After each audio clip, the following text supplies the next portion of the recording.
What it do? It's your boy Illuminated D, and you know what I'm saying? We back with another one. Today, I want to give y'all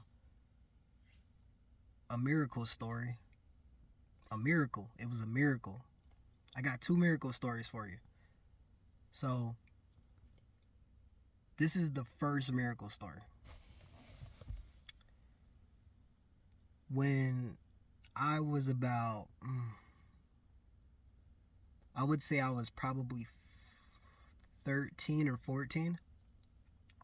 And these are miracle stories. I'm going to tell you actually three miracle stories. All right, three miracle stories. I could tell you a lot of miracle stories, but this is a couple of miracle stories that I'm pretty sure people are going to be like, oh, yeah, okay. And then I'm going to tell you another one, and I'm going to tell you another one to bring you into belief, okay? So this is my first miracle story. This is how I know that God is real. Now, whatever you want to call God is one thing. My God's name is Jesus. But you have a lot of different books out there and creation stories. So whoever your God is, all right? So with my experience with my God, right? Because I have no judgment or animosity or hatred toward anybody or whatever they want to choose. I'm happy for you as long as you're happy and you're at peace. All right. So the first one, I was about 12 or 13, right? And there used to be this huge hill. And you know, when you're a kid, you take your bike and everybody always wants to zoom down the hill. So what we would do is we would go to the very top of this hill over in where were we at? We were on Allied Drive. This is back in the, if anybody knows where Allied Drive is in Madtown, Wisconsin, you can pitch in on this, but we were near there, and there used to be this huge hill, and we used to go down, and then we would cut to the left, and then we would go down faster. All right. So we used to do this all the time, and then get to like 40 miles an hour on the bike. It was crazy, super fun. All right.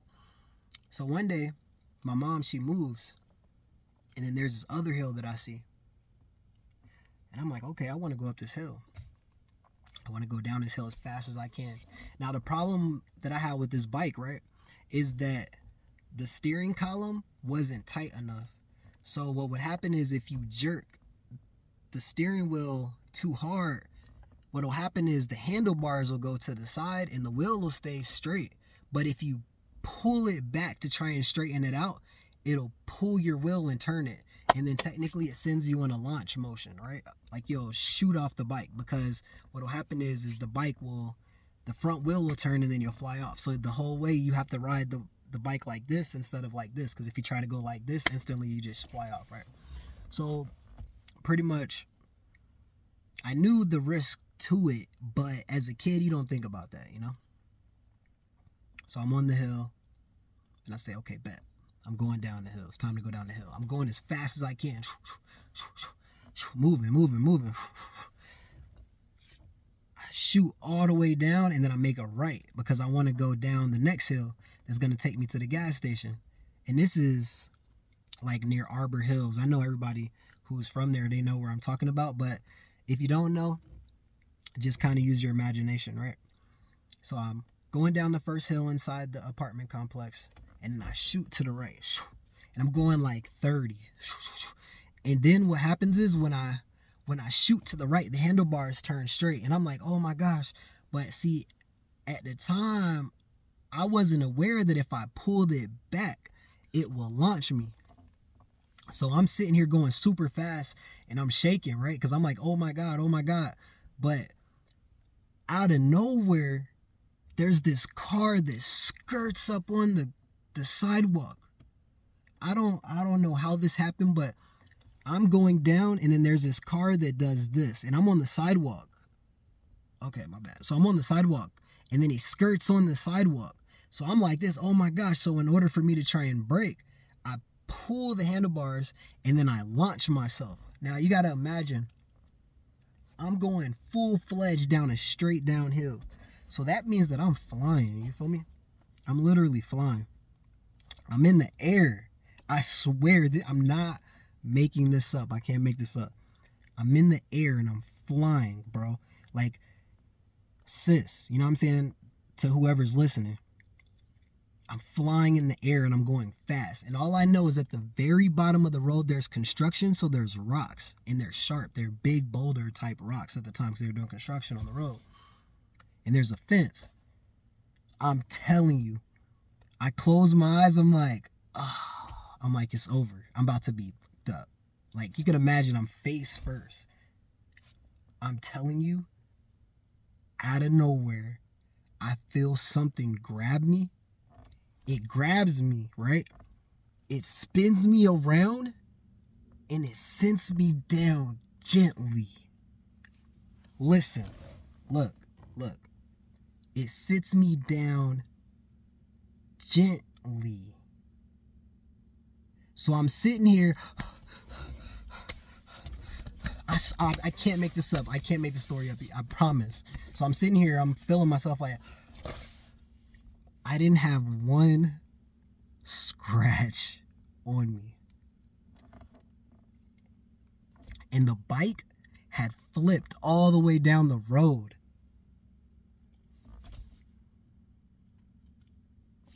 Now, I know people probably not going to believe that one.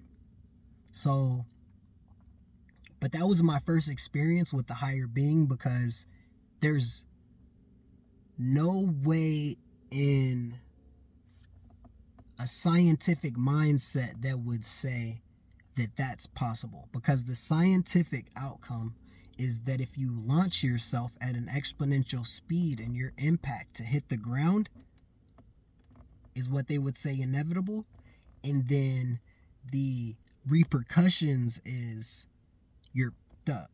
You feel me? But instead of that outcome, I was grabbed. Imagine I'm face first. I was grabbed, and I felt like a huge hand just set me down gently, and I'm sitting here, and I'm on the fence because I'm actually sitting on the fence, and I look over, and there's all these cars, and there's this one dude with his mouth open, like, and he's like, "Are you okay?" And I'm like, yeah, crazy, right? Crazy. So that was my first experience that pretty much was telling me that God was real.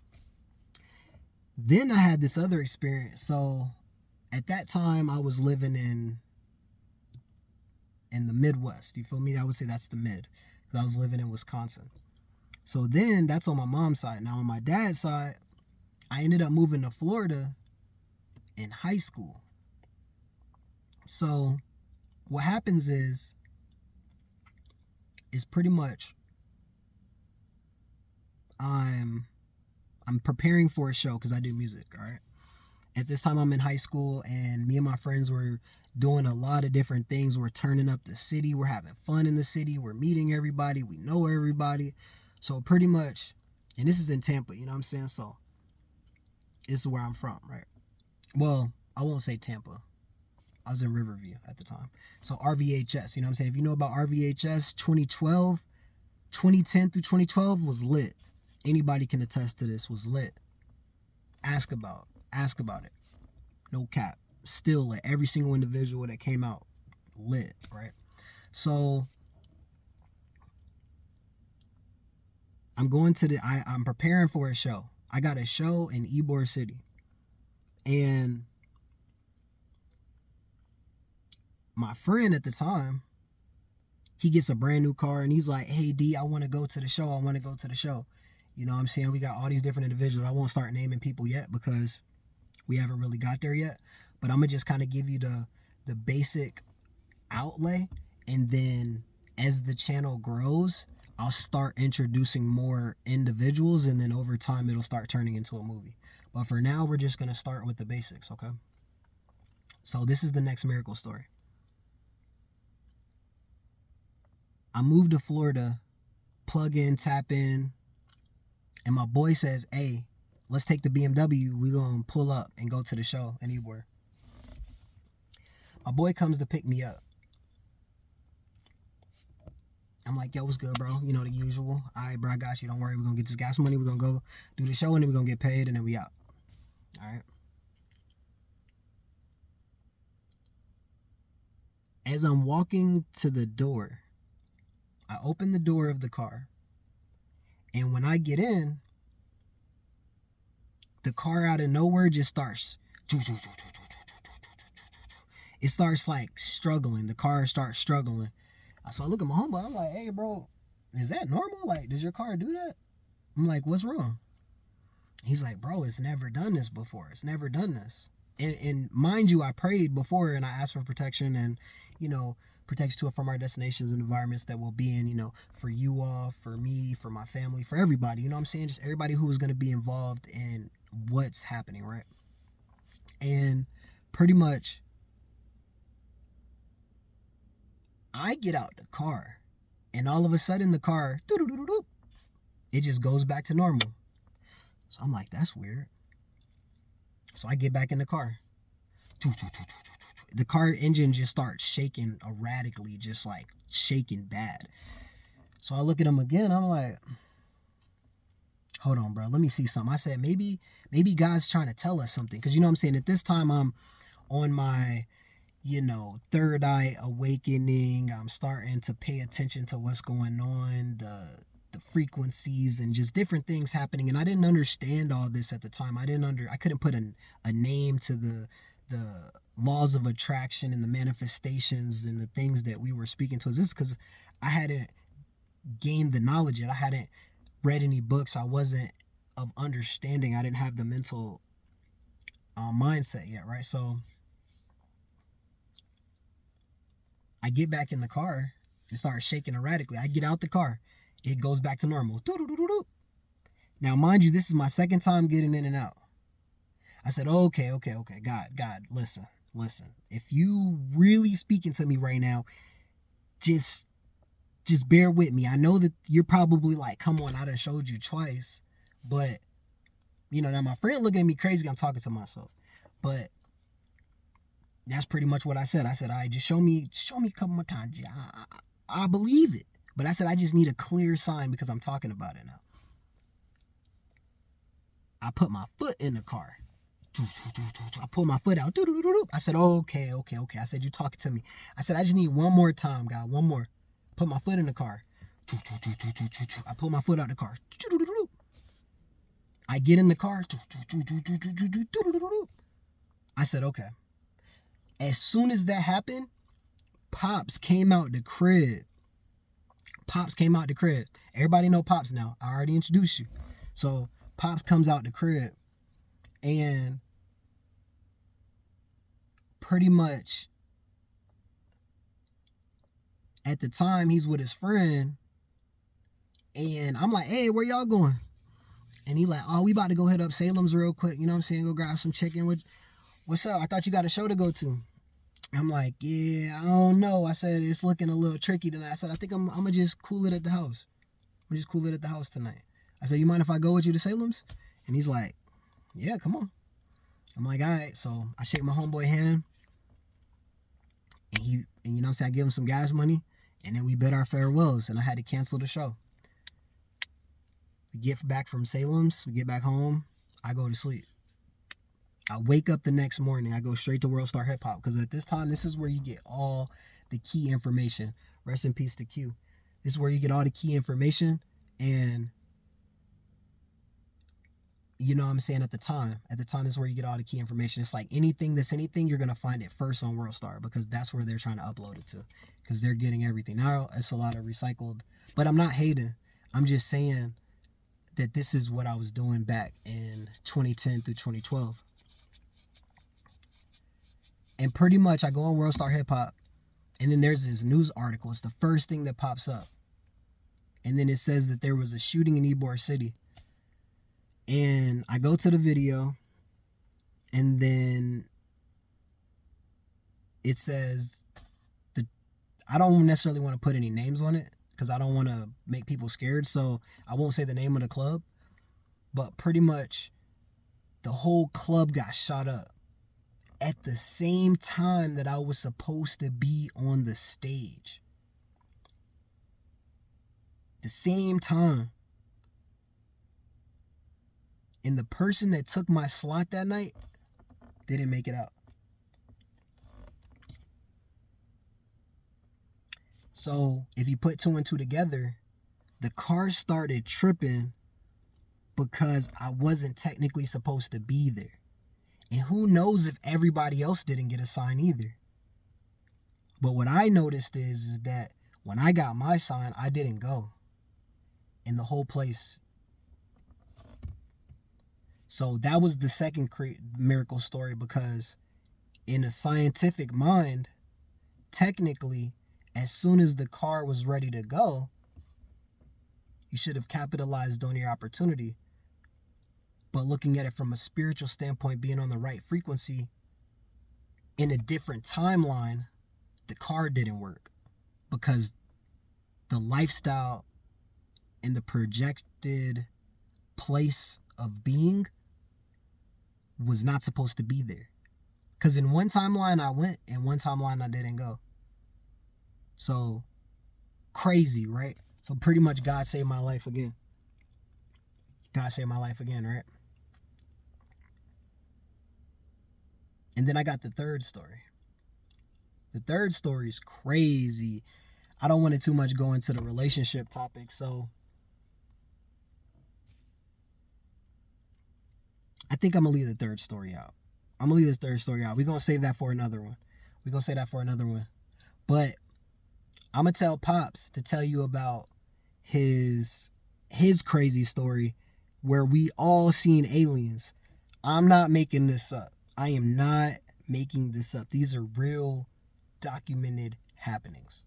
I'm not making this up. These two stories are very real. I can call the individuals and have them give you their experience with the same happening because we were both there. I can do that. But over time, I'm telling you, we're going to come back to all this. And once everything gets on track, I'm telling you, it's going to turn into a movie. But first, before we get to the movie, you got to understand how we got here. So those are the first two creation stories. Or not creation stories, but miracle stories that happened in my life. There was so many more because I got so many. But I would say that these are the two defining ones that could have dealt with like bodily type harm type. You know what I'm saying? So that was saved. I think that it's so important to tap into your spirituality. Spirituality can be meditation. It can be believing in manifestation. It can be believing in God. It can be believing in whatever you want. It can be believing in yourself. If God is within us, then that means that we are God's, right? Says the Bible. It says that we're children of God, which makes us God's basically, right? So if you're a child of God, then you're God, basically. But God lives within us. And we can do things like, if you really ask yourself the question of why I say that, and I'm not going to get too far off the topic, I'm about to cut it in a sec, but why I say that is because what did God do that was so amazing that still baffles us today? I give you a second to think about it. God created. In the very beginning, there was nothing. And then God said, let there be light. So the first thing that happened, there was a state of consciousness that had no restricted mindset, no restrictions put on the mindset, which meant anything was possible. And then God created. And what did God give us the ability to do? Create. Which in turn makes us what? It may be on a different scale because we might not be able to create worlds. But look at this car. Look at these buildings. Look at everything around you. Start asking yourself, well, who created that? All right? Because we all want to be successful. We all want to be somewhere in life. But in order to do that, you got to do something that you ain't never done before. And that's the reason that we're doing this right here, right now. Everybody be blessed, be safe. We out.